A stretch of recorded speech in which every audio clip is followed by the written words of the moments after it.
We're joined now by Dr. Christoph Benn, who is External Relations Director for the Global Fund, an international financial institution fighting AIDS, tuberculosis and malaria. Welcome, Dr. Benn. Thank you very much. I guess if you could just ask you, how did the Global Fund start? Yeah, it's a very remarkable story. The Global Fund started about 12 years ago. We started being operational in 2002, but really goes back to one of the earlier AIDS conferences, one of the predecessors to this remarkable conference here in Melbourne. It was in Durban, South Africa in the year 2000 that the International AIDS Conference was hosted there.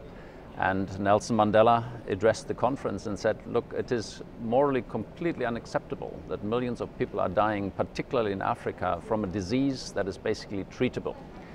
Because drugs were already available, but they were out of reach for most of the people. They were too expensive, it was complicated. And he said, we need to do something about that. That's a kind of the moral challenge of our time. And then 1 year later, Kofi Annan, as Secretary General of the United Nations, organized the UN General Assembly on this topic. And out of that, the nations of the world agreed to create a global fund that would mobilize the resources, that would make drugs and prevention available even in countries that could not afford them by themselves. So that was really the creation of the Global Fund, and we started to operate in 2002. Since then, we've mobilized more than $40 billion. That was our mandate, to help countries also achieve the Millennium Development Goals. It was part of this movement. And with that, we've been able to finance programs in about 150 countries around the world. So what are some of the key responses and locations that you're focusing on at the moment with the fund?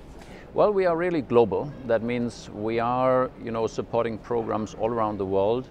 There is a focus, of course, in Africa, where you have many countries that are heavily affected by all three diseases. But we also have a very strong focus here in the Asia Pacific. We support almost all the countries here in the region.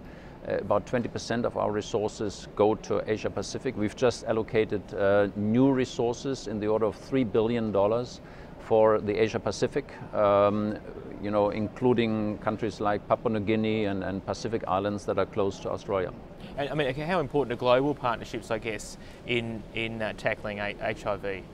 I think it's extremely important because still many countries cannot afford by themselves to make the resources available so that all people in need have access to treatment, to prevention, to care. So we complement, if you like, the efforts in those countries, but they still need the international solidarity, the international support, otherwise it would not be possible. You've heard at this conference that we have now 14 million people, accessing treatment against AIDS in poorer countries. This is a remarkable achievement. A few years ago, probably nobody would have thought that we can ever achieve that.